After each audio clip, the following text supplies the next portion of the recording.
C'est le bienvenu, fidèles téléspectateurs, chers Congolais, vous êtes très nombreux en train de nous suivre.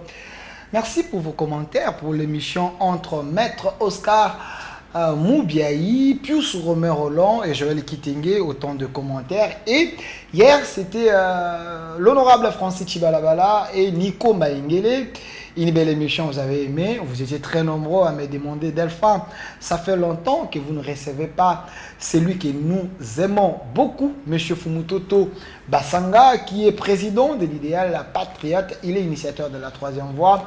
Selon vous, il est le communicateur principal du chef de l'État. Je dis bien selon vous. M. Fumutoto Basanga, c'est le bienvenu. Merci beaucoup à vous et à tous qui auront l'occasion de nous suivre. Merci. Alors, M. Fumutoto, avec vous, je préfère qu'on soit bilingue. Parce qu'il y a ceux qui pensent que quand Fumutoto communique, c'est pour aider la République. C'est pour soutenir les chefs. C'est pour soutenir la patrie. Alors, sur ce, il faut permettre à ceux qui écoutent bien le lingala et la langue de Molière de bien vous comprendre. Alors, M. Fumutoto Basanga, ça fait un temps que le président de la République avait dit les dialogues avec le AM23 ou l'AFC, c'est la ligne rouge. Et après, nous avons suivi, il y a eu le pourparler des Doha, la rencontre entre le chef de l'État et le président Kagame sous la médiation du prince du Qatar. Et par après, il y a la délégation de l'AFC et la délégation de la RDC. Face à tout cela, aujourd'hui, nous avons, il semble, un communiqué conjoint entre la RDC et l'AFC. On va tenter de comprendre pourquoi ces révéремents. Et aussi, il y a eu les consultations conduites par les conseils spéciaux du chef de l'État, le professeur Eberand. Il a consulté la classe politique congolaise. Selon les opposants, il a consulté l'Union sacrée élargie. Nous allons savoir, est-ce que ces consultations vont aboutir à un gouvernement d'union nationale? Il y a également le prêtre, les CC et la Senko, et disent que ces consultations n'ont pas donné le fruit que la société attendait. Il faut qu'il y ait les consultations organisées par l'Église catholique. On va soulever toutes ces questions. Mais M. Fumutoto Basanga, êtes-vous content d'être du côté du président Tshisekedi? Vous me posez la question de savoir si suis-je moins content d'être du côté de la bonne histoire. Le bon côté de l'histoire. Du bon côté de l'histoire. C'est ça. Maintenant, vous voulez que je puisse donner que les réponses? Non, mais c'est une question. Je suis plutôt conséquent d'être du bon côté de l'histoire. Mais parce qu'il y a des menaces dans les réseaux sociaux. Comment vous arrivez à vous contrôler? Parce que quand vous communiquez pour les chefs, les gens pensent que le régime Tshisekedi, bientôt, c'est un régime finissant. Les gens vont vous régler les comptes parce que quand Fumutoto parle, on sent la dureté. Vous êtes dur dans vos propos. Donc, je n'ai jamais été dur. Moi, je suis la troisième voie par nature. Je ne suis pas extrémiste. La vérité a un camp. Et c'est le cas de la justice. C'est le prix à payer quand on sert un régime ou quand on accepte quelqu'un. Quand on décide de s'effacer au profit des nôtres. Je suis l'objet de beaucoup de menaces, vous êtes témoin, mais moi, je me pose toujours la question de savoir parmi nous qui est Dieu. Parmi nous qui est le propriétaire du Congo. Parmi nous qui se prétend avoir à lui seul le monopole de la violence. Seulement moi, Fumutoto, quand le Seigneur Dieu a terminé à me fabriquer avant d'entrer dans le ventre de ma maman, ce qu'il a oublié lui-même, il continue à le regretter jusqu'à présent, c'est qu'il ne m'a pas mis la peur.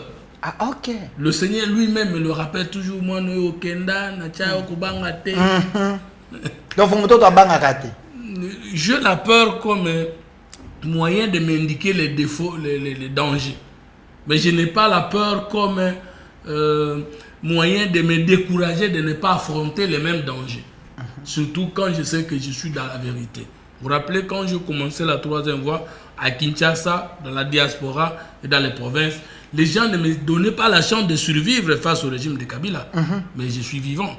Alors que pour le moment, je suis du bon côté de l'histoire. Je soutiens un Congolais qui n'a jamais pris les armes pour tuer les autres Congolais avant d'arriver au pouvoir. Alors, moi, Namboka Fumutoto, j'aimerais être direct avec vous. Je fais que poser les questions du public.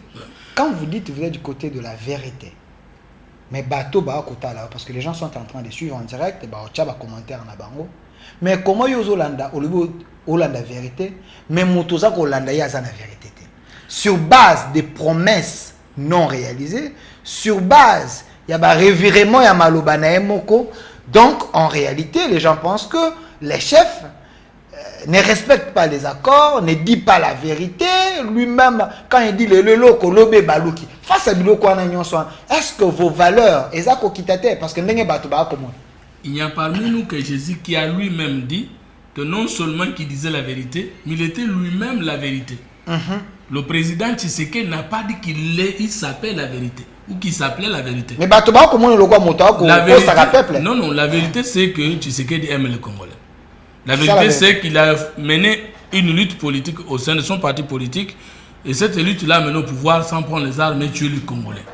La vérité, c'est qu'il a dit une chose, qui n'est pas réfractaire au dialogue, même avec les Congolais qui ont pris les armes contre leur propre patrie.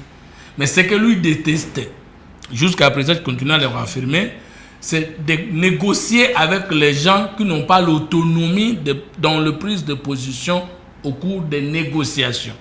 Et que pour les cas d'espèce, le président n'a plus qu'à marteler en disant ceci, que ceux qui sont envoyés par Kagame sont des pantins. Et qu'au lieu de négocier avec eux, ils préfèrent d'abord négocier avec celui qui les envoie. Leur maître. Leur maître. Ça, c'est la première chose. Est-ce que cela n'est pas arrivé tel que... Non, mais c'est que les gens ne font pas une bonne lecture des faits. Aidez-nous alors. Les médiateurs étaient en Angola. Le président Lorenzo. Et maintenant qu'ils se sont retrouvés à Doha pour la première fois pour que les délégations du pouvoir de Kinshasa, de la République démocratique du Congo du gouvernement, et ceux de l'AFC M23 se retrouvent ensuite à Doha. Vous ne faites pas une bonne lecture? Il y a les chefs de l'État et Kagame se sont vus là-bas. Ça vous dit que ça vous dit que Tshisekedi ne s'est jamais contredit. Je ne sais pas si vous avez compris. Il a dit, je l'insiste,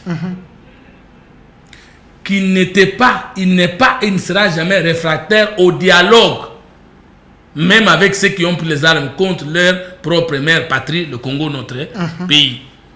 Mais ce qu'il ne veut pas, c'est qu'il ne voulait pas négocier avec les gens qui n'ont pas d'autonomie de prise de position pendant et après les négociations.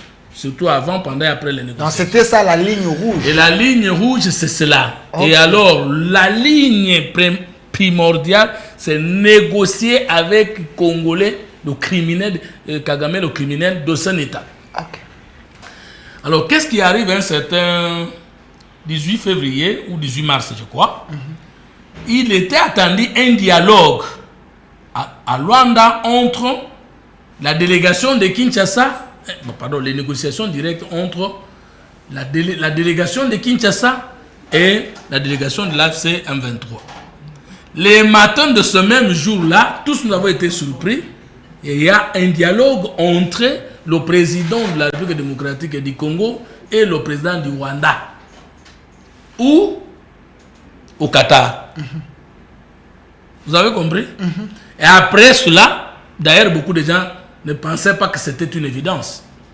Et après cela, nous voyons la médiation changer la direction. D'une part, elle va à Lomé, au Togo. Et de l'autre côté, nous sommes à Doha. Et qui va à Doha? Qui va à Doha? Ce sont les envoyés du président Tshisekedi et les envoyés du président Kagame. Qu'est-ce que ça a changé dans ce que Tshisekedi a dit hier? Vous devez lire entre les lignes. Le président congolais se retrouve avec le président rwandais à Doha. Et l'AFC en 23 et le représentant du président congolais se retrouve ensuite à Doha. Vous ne comprenez pas que ceux qui sont envoyés de Kinshasa, je ne veux pas les appeler des patins, non, ce sont des serviteurs de Tshisekedi, et que ceux qui se retrouvent du côté de l'AFC M23 sont de l'autre bord. Maintenant, comme le président de la République démocratique du Congo et le président Kagame ont déjà planifié. Les autres ne peuvent qu'aller exécuter. Où est la contradiction? Où est la contradiction? Deuxième élément.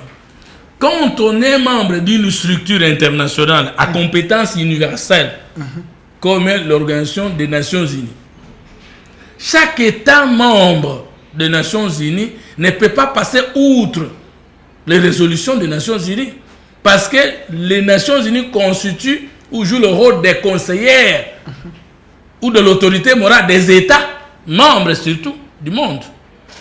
Maintenant, la résolution 2773 dispose que la souveraineté de la République démocratique du Congo est à maintenir. Le Rwanda doit retirer ses troupes et que Kinshasa doit négocier avec les mouvements armés. Même si hier, le président de la République était opposé à toute possibilité de rencontrer la délégation de l'AFC 123. Maintenant que la conseillère mondiale, qui sont les Nations Unies, conseille à l'un de ses membres, le président de la République démocratique du Congo, par l'autrichement de son président, d'aller négocier et que les chefs ne cessent de dire chaque jour qu'il faut donner la chance à la paix. Est-ce qu'il y a revirement? Est-ce qu'il y a contradiction? Je me fâche le matin contre vous. Et mon pasteur me conseille de vous pardonner. Je vous pardonne. Je me suis contredit. Ce sont les conséquences d'une évolution. Ok. C'est ça.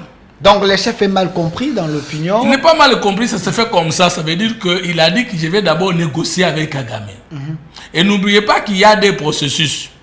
Il y a le processus de Nairobi qui existait déjà. Il y avait aussi le processus de Luanda qui existait. Et dans le processus de Nairobi que les chefs avaient accepté depuis longtemps, c'était le dialogue entre le gouvernement du Congo et les mouvements rebelles.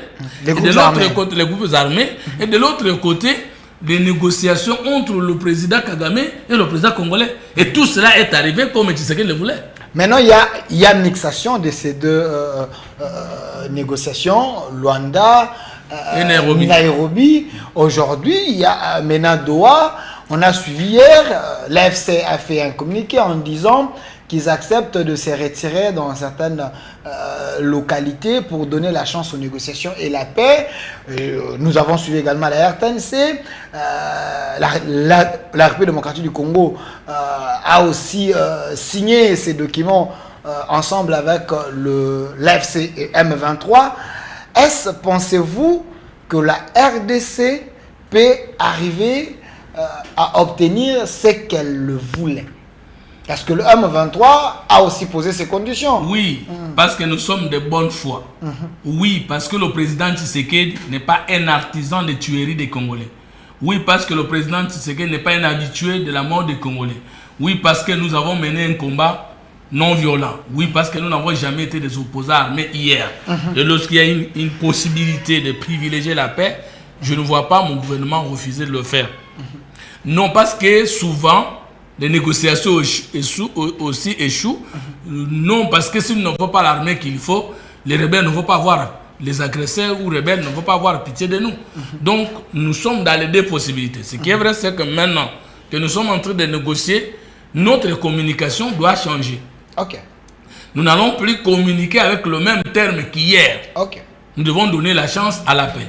Nous devons reconsidérer les choses tenant compte des dispositions des négociations entamées par notre chef, qui est le chef de tous les Congolais. Donc il faut changer le langage. Si hier on disait que notre armée est infiltrée par des Rwandais, donc aujourd'hui nous n'allons pas dire ça au nom de ces négociations? Non, non, ça veut dire que l'infiltration reste l'infiltration. Tout Congolais, d'où qu'il vienne, il va combattre l'infiltration. Mais maintenant, ce qu'il faut, c'est que hier, c'est avec qui nous ne devrions pas dialoguer.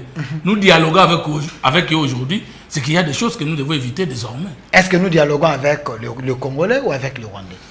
Parce que hier, dans la communication, on disait que Nanga n'est pas seul, Nanga est accompagné des Rwandais, donc les Nations Unies nous imposent de négocier avec les Rwandais. C'est ce que le commun mortel pense. D'après la résolution 2773, nous négocions avec les deux. Nous ne pouvons pas nier qu'il n'y a pas de Congolais qui se sont révoltés contre leur propre mère patrie. Les fiserés. Non, frustré, c'est trop dire. Ouais. Non, la frustration... Non, mais c'était frustré parce qu'on l'avait arraché les carrés miniers, il est allé faire la rébellion. Hein, oui, oui. Tshisekedi père a mené un combat non violent en République démocratique du Congo pendant 32 ans. De tout ce qu'il a vécu à l'opposition, il n'a jamais été frustré. Martin Fayoulou avait perdu les élections 2 fois en République démocratique du Congo, élection présidentielle. N'a-t-il jamais été frustré? Est-ce que tous les membres de l'IDPS sont satisfaits depuis que l'IDPS est au pouvoir? Est-ce que moi, Fumototo, je suis satisfait depuis que je suis à l'Union Sacrée? Est-ce qu'à l'Union Sacrée, tout le monde est content? Les frustrations sont liées à l'existence. Est-ce que tous les membres de l'Église catholique sont contents du comportement de tous les prélats catholiques? Les frustrés, on les aura. Mais une chose est être frustré, une chose est être mécontent, et une autre est décider de prendre les armes pour tuer les autres Congolais. Et encore, il faudra-t-il souligner que ceux que vous tuez ne sont même pas ceux qui vous ont frustrés. Et après les avoir tués, vous voulez résoudre votre problème alors qu'ils ne vont pas ressusciter. Non, je pense qu'il faut les appeler tels que les Congolais qui ont décidé de tuer les autres Congolais pour résoudre leurs problèmes politiques. Comme maintenant, l'option est de négocier avec eux, et nous avons accepté de négocier avec eux. Alors, mais les Congolais qui sont tombés, ils ne vont pas ressusciter. Monsieur Fumototo, vraiment sincèrement, je vous pose des questions directes de l'opinion. Vous négociez parce que le régime Tshisekedi s'est montré faible. Voilà pourquoi vous négociez. Ou vous négociez parce que vous avez peur que Nanga puisse arriver ici à Kinshasa, récupérer Katanga, Kisangani et autres.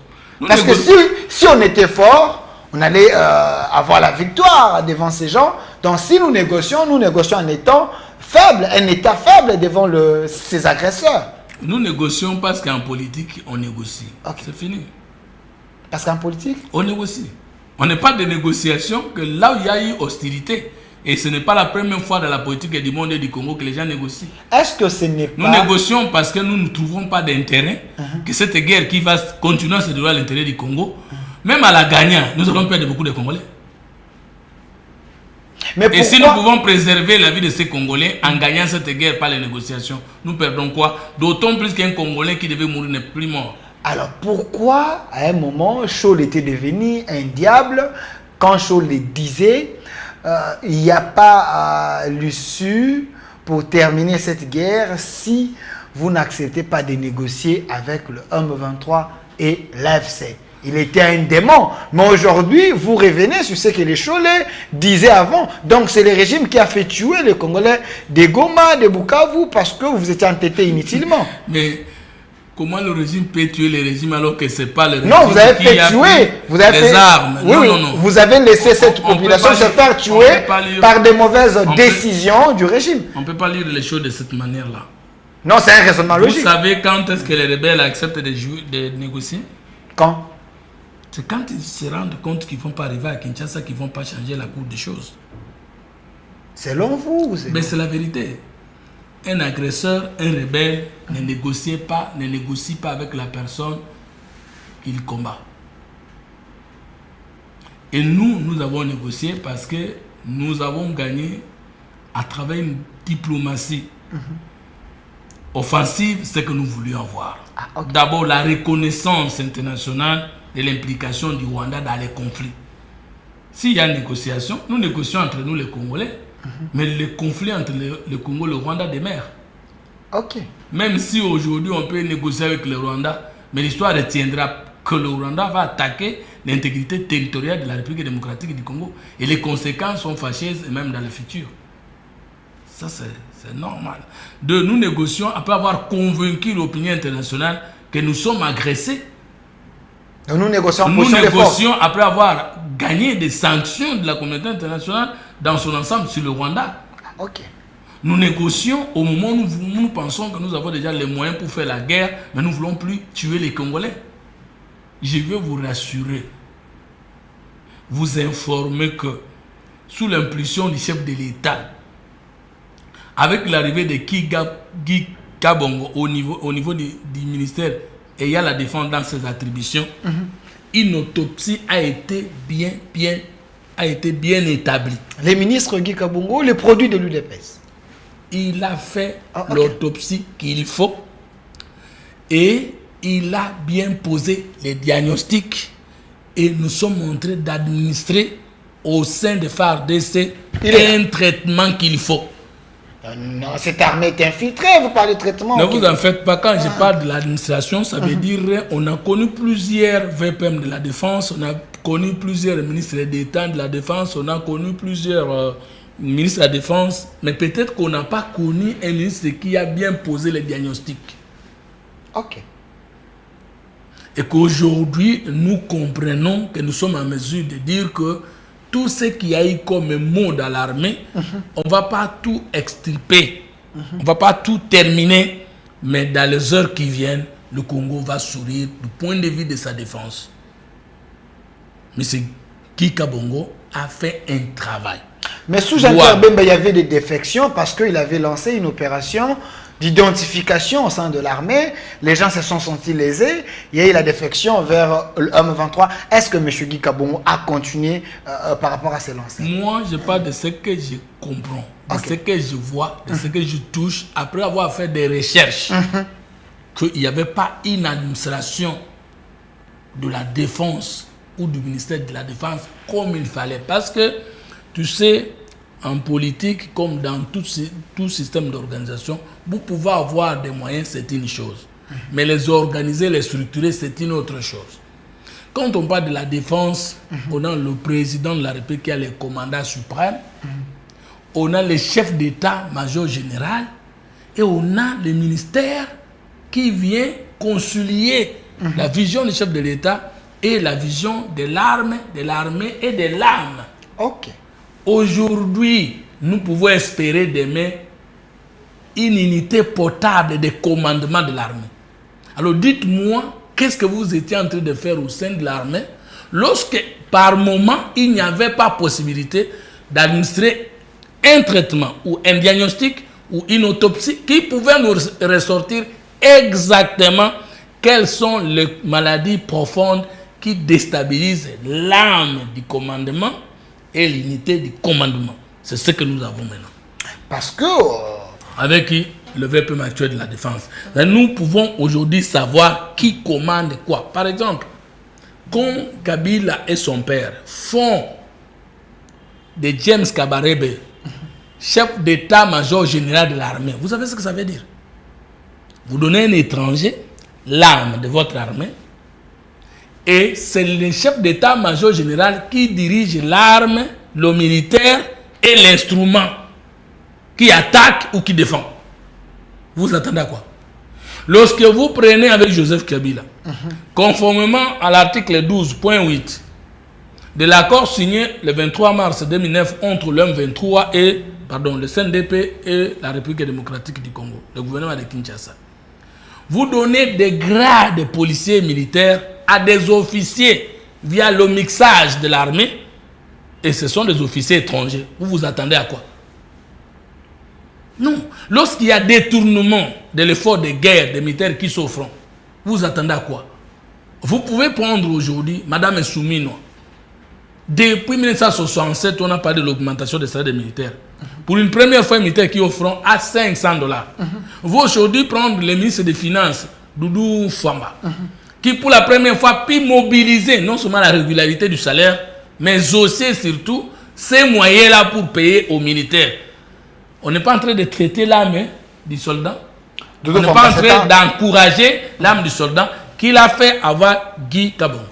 Okay. C'est ça le problème. Guy Kabongo a civilisé l'administration de l'armée. Et dans les heures qui viennent, vous allez voir l'équipement de l'armée et nous n'allons plus dire... Bon, je me réserve. Mais monsieur Fumutoto, parce que vous avez cité ici Madame Soumena de l'UDPS, Guy Kabongo de l'UDPS, Doudou Famba également de l'UDPS. Apparemment, cette fois-ci, l'UDPS a donné ses perles rares pour aider la République, sauver la République. Moi, je suis membre de forces politiques et sociales alliées de l'UDPS, dirigées par le vice-ministre Élisée, vice-ministre du budget. Pourquoi est-ce que j'ai choisi avec mon parti politique d'être membre de forces politiques et sociales alliées de l'UDPS? Parce que nous ne pouvons pas accepter Tshisekedi sans accepter l'école qu'il a produit. Okay.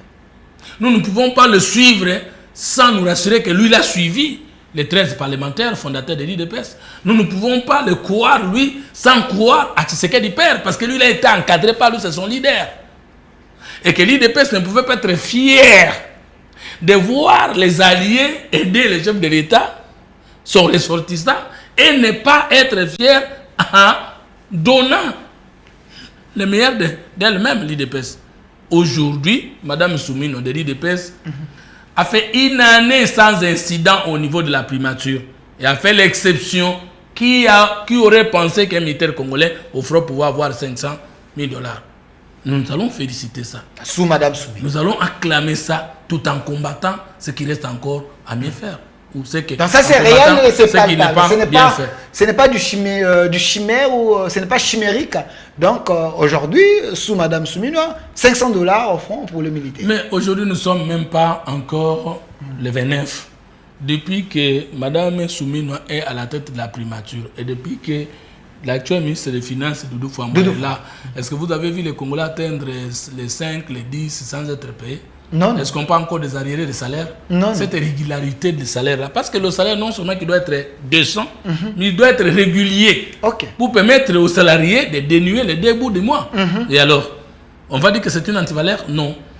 Il y a beaucoup de choses à faire. Il y a ce que nous avons promis de faire. Il y a ce que nous avons fait. Il y a ce que nous n'avons pas encore fait. Mais nous devons défendre, comme membre du régime, ce que nous avons déjà fait. C'est-à-dire les acquis de l'autorité de Madame la PEM, Madame Soumino.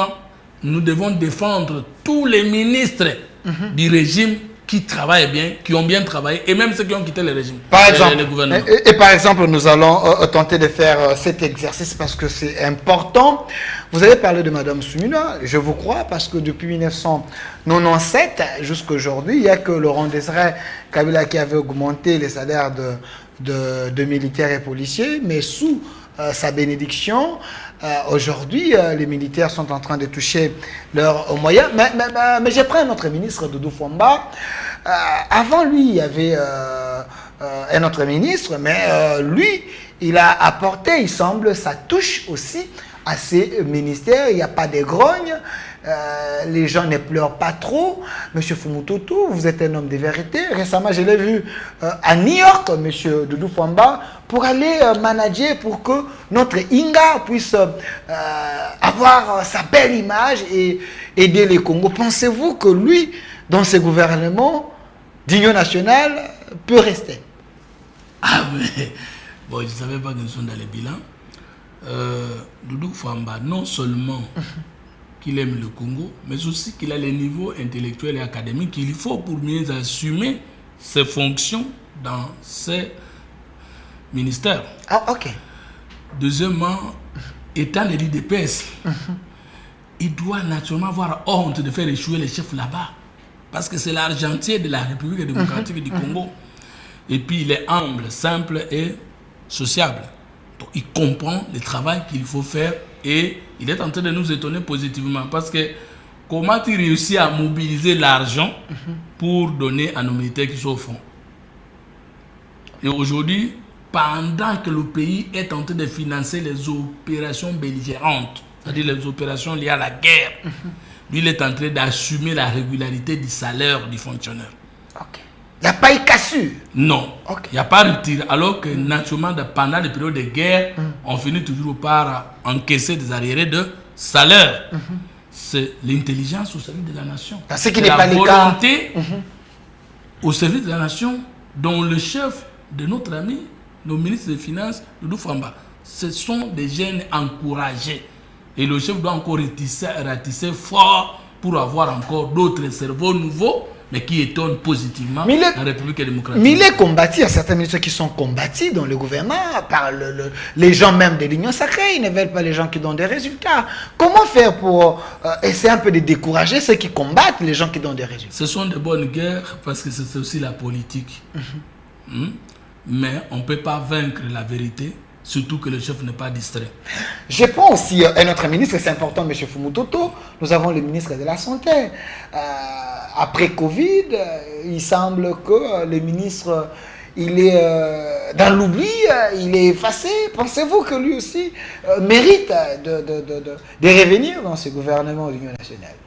Le ministre de la Santé, Dr Kamba, a été d'abord conseiller spécial du chef de l'État nommé en 2019. Conseil spécial. Okay. Et il a été maintenu dans son ministère-là. Parce que le chef sait qu'est-ce qu'il cherchait avant de le placer à la tête de son ministère. Ça, c'est la première chose. Okay. La deuxième chose, je vais commencer par la fin, vers le début. La gestion des Mpox aujourd'hui, sous l'autorité du ministre Dr Nkamba de la Santé, c'est une exception. La courbe des maladies est en train de descendre, mais ce qui nous étonne, c'est la manière dont il a décidé de gérer cette maladie. C'est d'abord que, cette épidémie, c'est d'abord que il a souhaité la présence permanente en amont de l'inspection générale des finances avec les lions des finances publiques de la République démocratique du Congo, M. Gilles Alinguet. Okay. Le fait de souhaiter que Gilles Alinguet soit permanent dans la gestion de quoi que ce soit, alors que vous savez comment son prédécesseur de la même famille politique, de la même parti politique, chef de l'État, comment la question de la COVID-19 a été gérée. Lui, il a souhaité que l'IGF soit là. Et quand vous faites intervenir Gilles Alinguet, ça veut dire que vous ne voulez pas vous voler. Donc il n'a pas eu peur de Gilles Alinguet. D'inviter en amont. En amont, ok. Donc c'est un homme et clean. D'être permanent avec l'IGF à tous les niveaux de la gestion de Mpox. Aujourd'hui, nous sommes en train de réussir. Le docteur Roger Kamba est l'architecte du programme stratégique appelé couverture santé universelle. Et voici, sous l'impulsion du chef de l'État, ce que lui a compris. C'est que la santé des citoyens ou la santé publique ne constitue pas un privilège. C'est un droit pour tout citoyen. Alors moi, quand je vous prends le programme de la couverture santé universelle avec le docteur Kamba, vous allez vous retrouver aujourd'hui avec la gratuité de la maternité. Aujourd'hui, nous avons plus ou moins 1,3 milliard enfants qui naissent sous ce programme-là, conformément au discours du chef de l'État. 1 milliard combien? 0,300 000 mamans. Monsieur Fumbe. Pardon, 1,300 000 mamans. Est-ce que vous êtes sérieux, monsieur Fumbe? Mais est-ce que le chef de l'État n'est pas sérieux? Mais ça vaut beaucoup de moyens à supporter. Est-ce que le chef de l'État, Tshisekedi, peut prendre les mensonges et les insérer dans son discours? Ok. Qui a exécuté ce programme-là, ambitieux du chef de l'État? Je vais vous donner l'extrait. Okay. Regardez l'extrait du président de la République en ce qui concerne le programme de la couverture santé universelle. Je vous lis.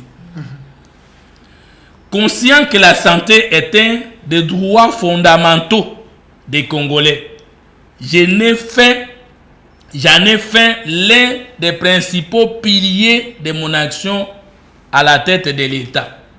Ma vision est que tout Congolais ait accès à tous les soins et services de santé de base dont il a besoin sans encourir une ruine financière ou économique. Ça, c'est le chef de l'État. Si on dit que le ministre actuel de la Santé n'a rien fait, voilà, parce que vous êtes du pouvoir et vous ne voulez plus de lui, parce que vous êtes de l'opposition et du pouvoir, vous voulez le remplacer, vous n'êtes pas autrement en train de nier que vous dites que le président de la République n'a rien donné aux Congolais dans ce domaine-là. Or, pourquoi il y a eu le problème de couverture santé universelle? Parce que beaucoup de mamans mouraient quand elles voulaient donner vie à un enfant. Non seulement qu'il y avait risque de la mort de la maman, mais aussi il y avait risque de la mort du nouveau-né qui vient par manque de moyens. Et aujourd'hui, je vais vous donner ce petit résumé, c'est le calendrier de ma maison. Ok. Mais alors, parce que j'adore ça, parce que ma fondation, la fondation Fumutot, lutte pour la protection de la femme, l'enfant et l'environnement.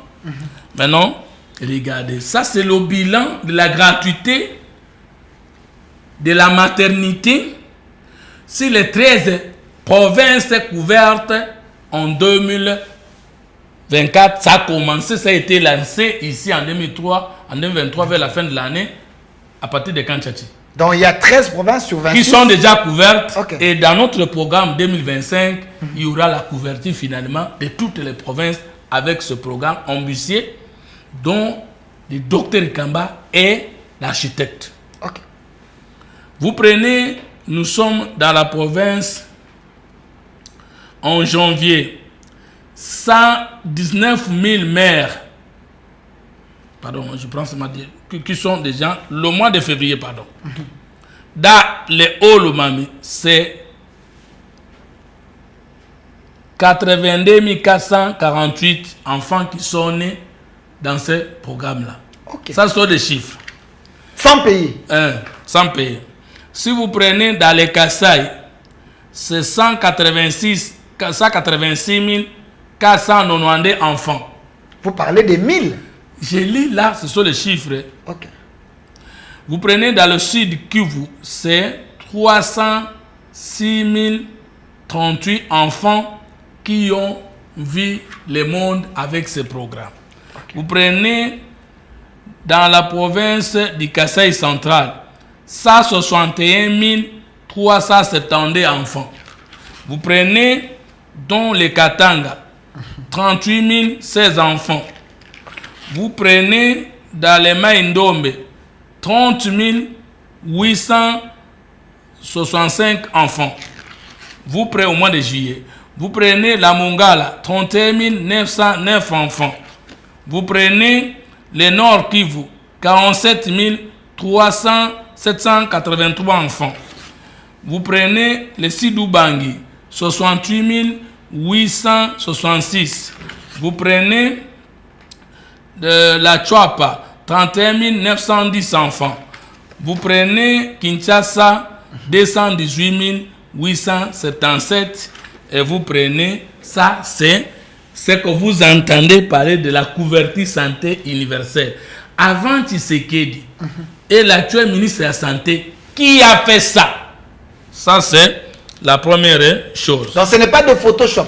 Donc c'est une réalité. Et verifiable. Moi je communique. Donc le docteur Kamba, en réalité c'est un homme silencieux, mais il a fait des prouesses. Hein? Moi je communique pour mon pays. Vous prenez dans le cadre législatif, alors que c'est médecin, lui-même le ministre de la Santé, c'est médecin, il n'est pas juriste, politologue, ni spécialiste en question d'État. Okay. Pour amener cette réforme historique, il a initié la réforme de la loi numéro 18/35 de 2018 par la vision du chef de l'État qui a accepté de saluer cette initiative. Et il y a eu l'ordonnance loi numéro 23006 de 2023 et qui a entraîné 69 articles de réforme pour donner la chance à la maman de ne pas mourir quand elle veut donner la vie. Je voudrais vous dire que sous l'impulsion du chef de l'État, le docteur Kamba a construit 3 types d'hôpitaux, alors que depuis 1960, nous n'avons plus construit des hôpitaux en République démocratique du Congo. Depuis 1960. Il y a 3 degrés d'hôpitaux dans un État qui veut se respecter. C'est les degrés primaires, les hôpitaux primaires, les hôpitaux secondaires et les hôpitaux tertiaires. Comme l'hôpital de la qu'on vient d'inaugurer à Lumbashila, avec la CNSS là. C'est un hôpital moderne. Un hôpital moderne parce qu'il y a les plateaux techniques. Okay. Et nous avons construit combien? Si les 1000 centres de santé modernes qui dépassent les limites simples des centres hôpitaux primaires, vous avez 300 centres déjà livrés. 300 centres déjà livrés sur 1000 en construction moderne. Okay. Les 300 centres sont déjà livrés et cela a figuré dans le discours du chef de l'État. Qui a fait ça avant le docteur Kamba, l'actuel ministre de la Santé? Personne. Si vous prenez maintenant, quand on parle des hôpitaux tertiaires, c'est par exemple les cliniques universitaires. l'ex-hôpital général de référence Mama Yem, quand vous atterrissez là-bas, est-ce que vous avez encore l'image antique de ce cadre hospitalier-là? Non. Aujourd'hui, quand quelqu'un ne sait pas reconnaître ce que notre ami là a fait au niveau du ministère de la Santé, alors c'est grave. Donc, il y a des gens qui méritent d'être reconduits dans le gouvernement d'union nationale sur base des résultats, pas sur base du fanatisme ou soit du favoritisme.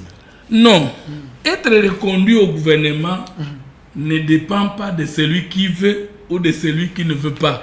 Ça dépend d'abord de la volonté de celui qui a le pouvoir de prendre l'ordonnance pour ta nomination ou désignation de quelqu'un au niveau du gouvernement. Il y a les histoires de quotas, peut-être. Non, mais aujourd'hui, après consultation, s'il y a gouvernement d'union nationale, il y a 3 principes. Il y en a qui vont partir, il y en a qui ne vont pas partir, et il y en a qui vont entrer. Mais ceux qui vont entrer, parlons-en, parce qu'on a consulté plusieurs personnes. Je prends le cas d'un ancien ministre de l'EPST, M. Willy Bakonga. Mais je voudrais terminer dans ce chapitre-là. Vous connaissez l'hôpital qu'on appelle le cinquantenaire? Oui, cinquantenaire. Qui nous a fait perdre cet hôpital-là? Qui nous a fait perdre? Vous savez que les responsables, les gestionnaires indiens de cet hôpital du cinquantenaire a giflé même un ministre en fonction. C'est des fake news. C'est les cas de... Non, mais les ministres en fonction, c'était Oli Ilunga. Ok. Nommément. Cet Indien était devenu orgueilleux comme vous n'avez pas d'idée. Grâce à la clairvoyance du ministre Kamba, sous l'impression du chef de l'État, un contentieux a été ouvert, un dossier judiciaire entamé. Nous avons réussi à récupérer cet hôpital moyennant les 6 mois de préavis qui étaient donnés à cet Indien-là. J'informe aux Congolais qu'ils ont sous Yabangote et Yabiso. Combien Yabiso? 6 mois après préavis. Maintenant, l'Indien était gestionnaire. Comment je me rappelle Kabila, il était parti là-bas, il inaugura en disant que ils ont Yabiso, mais comment c'est l'Indien qui. Vous voyez? Donc, c'est pour la première fois dans l'histoire de notre pays que un régime a pu construire de nouveaux hôpitaux pour la République démocratique du Congo. C'est pour la première fois que les mamans ont vu leurs enfants naître sans payer un franc. Ça, c'est une bonne chose, M. Fumutoto. Le temps nous fait défaut, mais c'est important, j'étais en train de dire, parce que vous avez dit, il y a ceux qui méritent rester au gouvernement sur base de résultats, mais il y a également ceux qui vont entrer. Je prends les cas d'un ancien ministre de l'EPST, M. Willy Bakonga, qui a été consulté par le conseil spécial, chef de l'État, M. Béronde, mais M. Willy Bakonga a dit qu'il faut un gouvernement de vertébrés. Pensez-vous que M. Willy Bakonga mérite aussi de rejoindre le gouvernement par rapport à son expérience? Non. Ce que moi je pense, c'est qu'il faut dire que Willy Bakonga a été victime des coups politiques. Victime? Ben oui, victime, ça veut dire que ce qu'on a dit de lui, ce n'est pas ce qu'il a fait. Ok. Moi, je peux dire que je le connais un peu. Ok. Mais alors, je me pose la question de savoir, lorsqu'on a dit qu'on l'a vu fuir avec les 500 000 $, 2 millions d'ailleurs. Pardon, 2 millions de dollars. 2 millions. Et que lors de son procès, on n'a pas prouvé ça. Et que c'est une ONG de l'époque, Akaj, qui n'est plus aujourd'hui ONG contre le pouvoir. En réalité, nous sommes ensemble avec Akaj aujourd'hui. Vous dites? Nous sommes avec Akaj aujourd'hui. Akaj au pouvoir? Pas au pouvoir, mais c'est parmi les ONG qui nous soutiennent. Ok. Mais Akaj avait dit des mensonges. Si lors du procès, on n'a pas prouvé les 2 millions dont Akaj a parlé. Donc, je connais mon frère Georges Kapiamba, je ne vais pas dire qu'il est menteur, non. Je dis seulement que ce qu'on a dit sur lui, sur Willy Bakonga, n'était pas vrai. Et que Willy Bakonga était condamné d'avoir été retrouvé avec 14 000 $ avec son fils qui était déjà majeur. Ok. Est-ce que 14 000 $ pour quelqu'un qui a été ministre, même pour une année, même sans voler, c'est déjà un problème? Parce qu'à cette époque-là, si je n'ai pas mauvaise mémoire, les ministres ne recevaient pas moins de 12 000 $ de salaire. Et alors, si quelqu'un avait son salaire entre ses mains et que la loi n'interdit pas à quelqu'un d'avoir ces 12 000 $ de salaire entre ses poches, dans ses poches. Et puis il semble que c'était son fils qui avait cet argent. Ben maintenant, voilà, lui il est tombé dans un coup politique. Ce qu'on a dit de lui n'est pas ce qu'il a fait. On doit reconnaître que Willy Bakonga a eu un problème de communication politique dans sa gestion. C'est-à-dire, il avait beaucoup réalisé, mais souvent 80% des politiques congolais ont une erreur de croire que l'actualité c'est la communication politique. Il y a une grande différence entre la communication politique et l'actualité. C'est que l'actualité politique, la meilleure communication dans la communication politique, c'est l'anticipation. La meilleure communication dans la communication politique, c'est la pédagogie. La meilleure communication dans la communication politique, c'est aussi la riposte. Alors, il faut savoir riposter et avec quelle méthode. Lui, il était plus entouré de journalistes et non de communicateurs politiques. Et lorsque les coups des politiciens venaient, les journalistes, lui, il est dans l'actualité. Donc, il est victime des coups des politiciens. Je te dis, est-ce que vous savez ce que je pense, ce que j'ai dit? J'ai dit ceci, quand j'ai un attaché de presse, mon chargé de communication comme journaliste dans la salle avec vous ici, si moi je n'ai pas posé un acte politique ou une actualité, il ne va pas chercher, parce que le journalisme, c'est quoi? Ça allait chercher, traiter et diffuser la matière. Mais est-ce que les journalistes, ils conçoivent, inventent et déforment la communication politique? Non. La communication politique est inventée dans les laboratoires des acteurs politiques. Donc, là, tu es locaux, oh, yebina mutuna makolote, bah, tiens, on est comme actualité. Comme il y a solo. Bah, il y a 5 mois. Ok. Vanduana, bah, on longola pas na musala. Regarde, une actualité politique, comment? Fiston Kazad.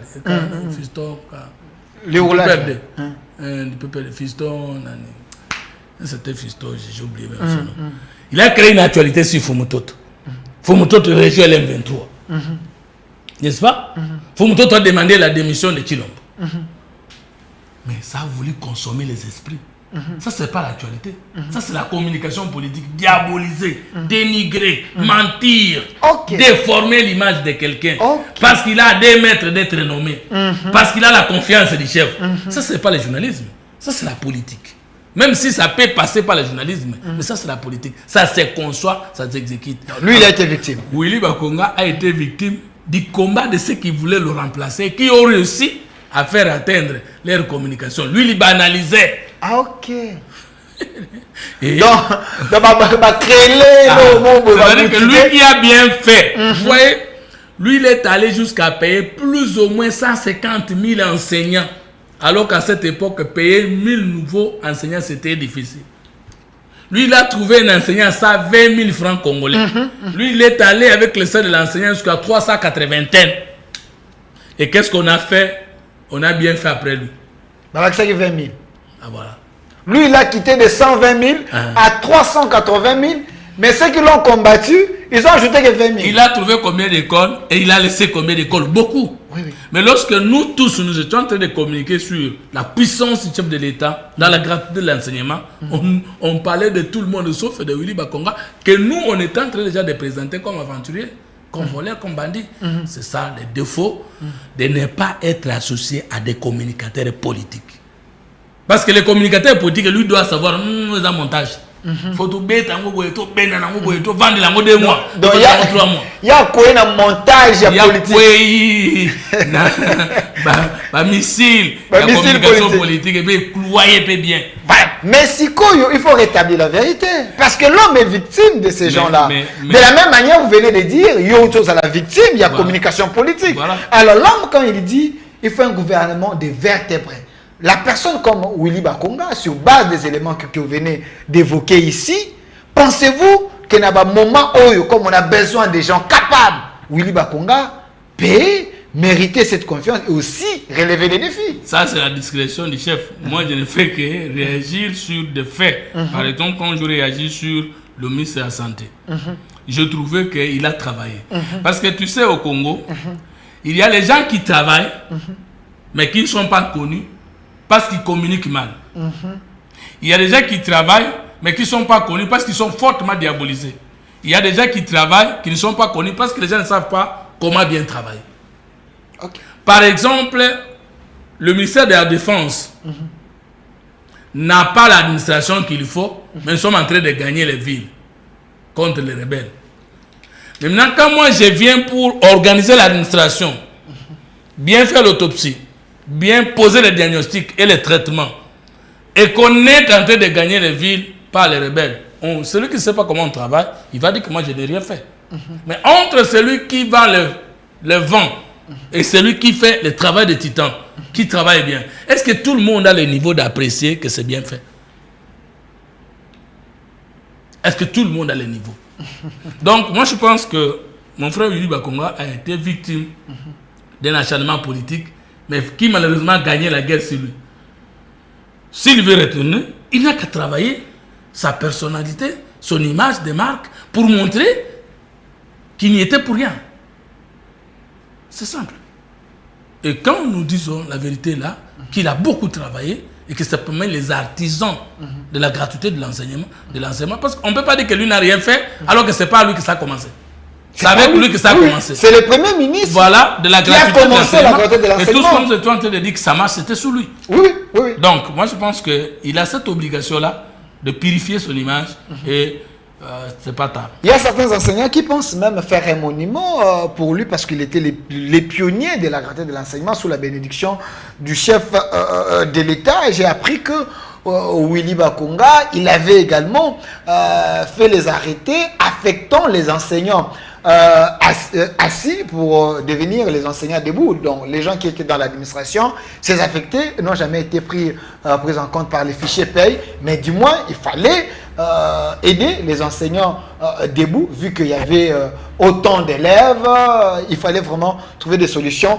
Comme vous venez de dire, M. Fumutoto, il était victime d'un coup politique. De tels messieurs méritent vraiment la confiance du chef. Et aussi, j'ai dit, quand la cage a distillé les mensonges, que Bakonga avait 2 millions de dollars, et par après, c'est prouvé que c'est son fils qui avait 14 700 dollars, mais à cage.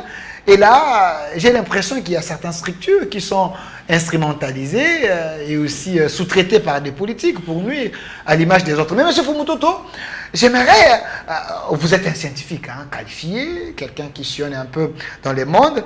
J'avais un débat ici, je ne vais pas avoir la photo de M. Yves Mpunga, j'avais un débat ici avec M. l'ambassadeur Aléa Toundou, Moïse Mounidela et l'ancien candidat président de la République à l'élection de 2018, M. Yves Mpunga, qui a dit le développement de la RDC est possible. Il n'y a pas que les minéraux qui peuvent développer la République démocratique du Congo. Il y a l'économie numérique. Il faut chercher à numériser l'administration. C'est par là que nous pouvons contrôler les entrées et les sorties. C'est ça même la base du développement un peu partout dans le monde. Le développement commence par là. Pensez-vous qu'il peut avoir raison? Je pense que il peut avoir raison parce que tout est utile pour développer. D'ailleurs, ce n'est pas le pays qui se développe, ou c'est plutôt l'homme qui se développe et développe son pays. C'est pourquoi nous on dit que le Congo a un problème d'homme, de culture et d'organisation. Il faut voir ce que nous appelons le capital spirituel du problème ou de la chose pensée. Ça veut dire que s'il y a des gens qui ne connaissent pas leurs problèmes. Il y a des gens qui connaissent leurs problèmes, mais qui ne savent pas comment les poser. Il y a des gens qui ont déjà bien posé les problèmes, mais qui ne veulent pas appliquer les traitements aux problèmes bien posés. Je suis totalement d'accord avec M. Yves que si nous mettons du sérieux dans ce secteur-là, il y aura développement. Il était candidat président de la République. Il a accepté de répondre à l'appel du chef de l'État, parce qu'en fait, quand nous disons que tel a été consulté par le conseil spécial en matière de sécurité, le professeur Ebéran de Kolongele, ça signifie que nous disons qu'il a été consulté par le chef de l'État, parce qu'il y a eu plutôt délégation du pouvoir. C'est le président de la République qui a consulté le cerveau des Congolais à travers son conseiller spécial. Ça veut dire qu'il a témoigné de l'humilité, qu'il a témoigné de sa disponibilité de contribuer au développement du Congo. Et je crois que de telles propositions doivent être les bienvenues, parce que nous voulons encore davantage nous unir, encore davantage chasser les cerveaux, chasser dans le sens de chercher. Chasseur de cerveau, chasseur de cerveau, c'est-à-dire un homme à la recherche des nouveautés, un homme à la recherche des connaissances. Parce que la prétention de tout savoir et de mieux savoir tue. Donc moi je crois que c'est une bonne chose. Et puis il avait fait 12 ans en Angola, il a travaillé avec l'ancien président angolais, il a fait développer l'Angola, même la carte d'identité, c'est lui. C'est vraiment un cerveau, donc comme vous aimez bien la science. Merci, M. Fumtoto Basanga. Mais regardez la caméra, qu'avez-vous envie de dire dans cette émission que vous n'avez pas à dire, que les gens retiennent quoi? Il y a des gens qui aident les chefs, il y a des gens qui travaillent avec les chefs, et il y a des gens qui veulent autour du chef faire changer les choses. Le professeur Mukoko Samba. Ok, parlons-en. Il m'a étonné avec la thèse. Je vais avoir la photo, professeur Mukoko l'économie Samba. de la guerre. Ça m'a donné même l'envie de faire les Sciences Po. J'aime son humanité, sa simplicité, sa discipline et sa détermination de mieux poser les problèmes et les moyens d'y remédier. L'économie de la guerre. L'économie de la guerre. Ça veut dire qu'il a démontré qu'il y a des pays qui ont profité du contexte de la guerre, qui ont bien fait les affaires et qui ont fait réussir leur pays, malgré que les gens pensaient qu'à cause de la guerre, ils vont sombrer. Et son exemple n'est pas négligé parce qu'il vient du Japon. Ok. Comme l'Allemagne, des pays qui sont venus de la Première Guerre mondiale et qui n'avaient pas forcément beaucoup de potentiel productif, mais à cause de l'intelligence et de l'investissement dans les ressources humaines, les économies aujourd'hui sont florissantes. Vous voyez, aujourd'hui, avant l'arrivée du professeur Mukoko Samba à la tête de l'économie, vous pouvez vous poser la question s'il y a encore réalité des denrées alimentaires, notamment les maïs en Bujimaï. Nous sommes passés d'un colo de maïs de 8000 francs aujourd'hui à 2500. De 8000 à 2500. À 2500. Oui, à Lumbashi, la même chose. Okay. Cette réalité qui était devenue une habitude ne l'est plus aujourd'hui. Mais avant lui, il fallait aller chercher les maïs, si c'est dans quel pays. Donc, mais sous Mukoko Samba, voilà, il y a une baisse de prix. Les gens qui ont décidé de mettre leur cerveau au service de la nation sous le leadership du chef de l'État, avec beaucoup d'humanité, avec beaucoup d'humilité, de souplesse et d'ouverture d'esprit. Et je pense que si aujourd'hui, chacun de nous peut, avec sa science, décider d'accompagner sa cité, comme le professeur Mukoko Samba et les autres, moi je pense que demain, ça va arriver. De telles personnes méritent d'être reconduites dans le gouvernement sur base des résultats.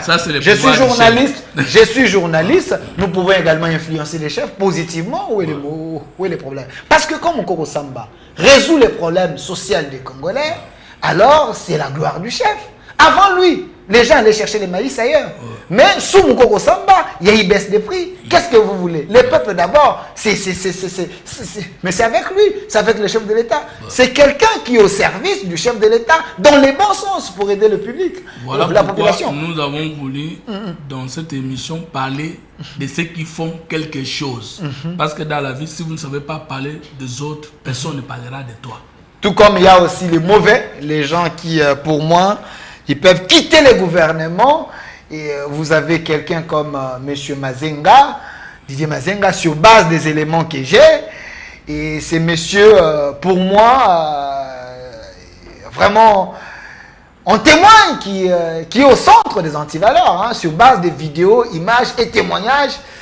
Je pense que ce monsieur ne mérite pas de revenir. C'est mon opinion. J'ai le droit de mettre mon opinion. Merci. Merci, bon, monsieur Fumtoto. Je n'ai pas d'éléments à vous contredire. D'éléments probables pour vous contredire. J'ai une vidéo où il y avait l'élection chez lui là-bas. Lui, selon la vidéo, il avait donné 10 000 $ pour qu'on puisse les voter. Et par après, il n'était pas voté.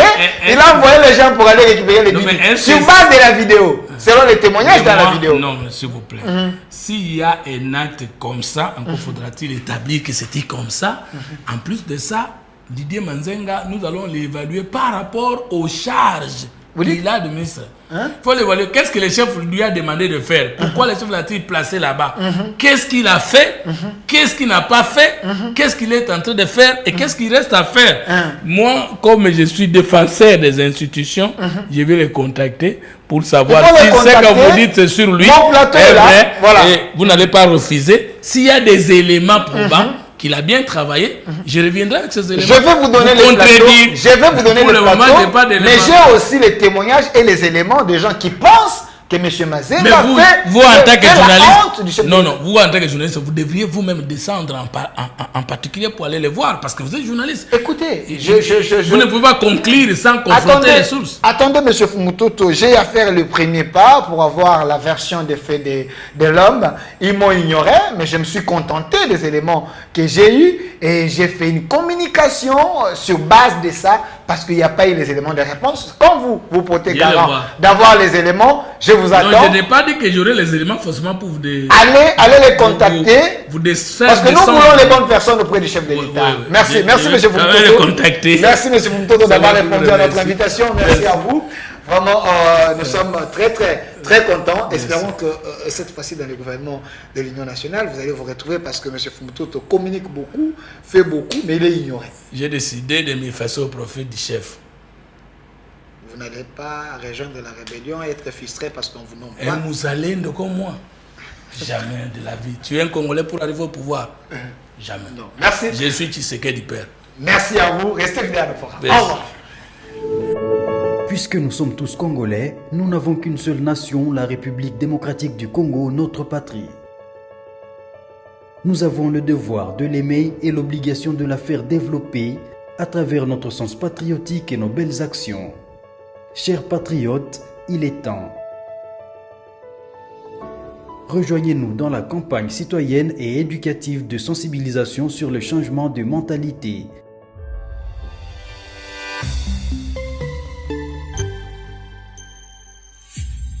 Zala, bon citoyen.